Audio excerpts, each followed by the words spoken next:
বিশৃঙ্খলার কারণে বরগুনায় বৈষম্য বিরোধী ছাত্র আন্দোলনের মতবিনিময় সভা সংক্ষিপ্ত আকারে হয়েছে। শনিবার দুপুর 12:30টার দিকে জেলা শিল্পকলা একাডেমির মিলনায়তনে এ সভা অনুষ্ঠিত হয়।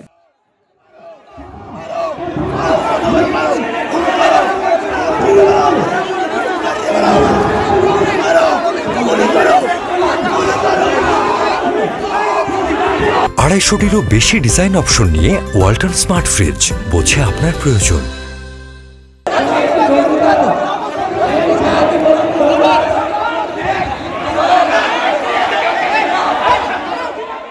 জানা গেছে, বৈষম্য বিরোধী ছাত্র আন্দোলনের বৃহত্তর বরিশাল জোনের বিভাগীয় ছাত্র জনতা মৈত্রী সফরের অংশ হিসেবে বরগুনার শিল্পকলা একাডেমিতে জেলা উপজেলা প্রতিনিধিদের সঙ্গে মতবিনিময় সভায় অংশ নেয় কেন্দ্রীয় সমন্বয়করা। সভার এক পর্যায়ে উপস্থিত বরগুনায় বৈষম্য বিরোধী ছাত্র আন্দোলনের সমন্বয়ক দাবি করা মীর নিলয়কে ছাত্রলীগের দোসর আখ্যায়িত করে রেজাউল করিমের গ্রুপের শিক্ষার্থীরা। এ সময় তারা বিভিন্ন স্লোগান দিতে থাকেন।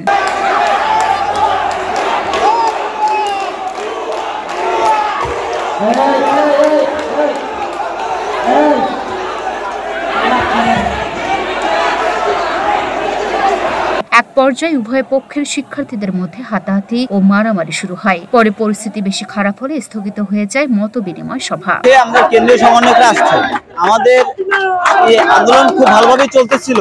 তো এখানে আপনারা সবাই অবগত আছেন যে মীর নিলয় সে ছাত্রলীগের রাজনীতি করছে, শম্ভু জাহাঙ্গীরের সাথে সে সবসময় রাজনীতি করছে। সে এখন শুধু শুধু একটা ছাত্রদের নিয়ে একটা ক্ষমতা দেখানোর জন্য ছাত্রলীগের মতন যেরকম ক্ষমতা দেখাইছে, এই ছাত্রদের নিয়ে সেরকমের ক্ষমতা দেখাইয়া এখানে আমাদের সুষ্ঠু সমাবেশ চলতেছিল। সেই সমাবেশে সে অতর্কিতভাবে ছাত্রদের উপরে হামলা করে, সে হামলা করে এবং হামলা করে মানে একটা গন্ডগোল পাকাই দেয়, যাতে আমাদের এই মানে সমাবেশটা সুষ্ঠুভাবে না হয়।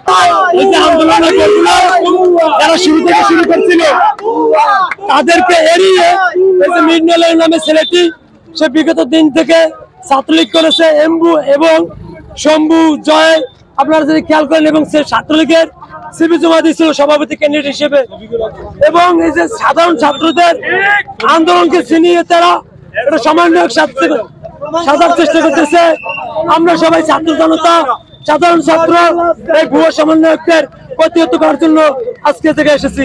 এ সময় পুলিশ ও নৌবাহিনীর সদস্যরা প্রায় 1 ঘন্টার চেষ্টায় এক পক্ষের কিছু শিক্ষার্থীদের বাইরে সরিয়ে নিলে পরিস্থিতি কিছুটা শান্ত হয়। তবে শিল্পকলার গেটের বাইরে অবস্থান নেওয়া শিক্ষার্থীরা বিভিন্ন ধরনের স্লোগান দিতে থাকেন। বিশৃঙ্খলার কারণে সংক্ষিপ্ত আকারে মতবিনিময় সভা শেষ করেন কেন্দ্রীয় সমন্বয়করা।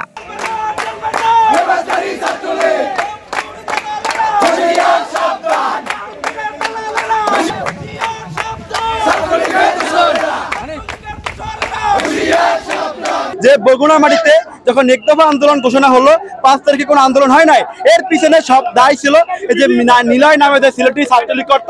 এই নিলয় বরগুনা মাটিতে এক দফার আন্দোলন হইতে দেয় নাই। সে আজকে আবার এখন যখন সরকার পতন হয়ে গেল, সে সমন্বয়কের নাম নিয়ে আমাদের যারা মূল সমন্বয়ক ছিল তাদের উপরে হামলা চালাইছে। আমরা আইন প্রশাসন যারা আছে এদের নিকট আকুল আবেদন করব সাধারণ ছাত্রদের পক্ষ থেকে অনতি বিলম্বে এই ভুয়া সমন্বয়ক ছাত্রলীগের প্রেতাত্মাকে বরগুনাতে গ্রেফতার করে বরগুনার সাধারণ ছাত্রদেরকে এই ছাত্রলীগ থেকে মুক্ত করতে হবে। কোনো দলই আমরা চিনি না, আমরা চিনি আমরা স্টুডেন্ট, আমরা বৈষম্য বিরোধী আন্দোলন করেছি, আমরা দেশকে স্বাধীন করেছি।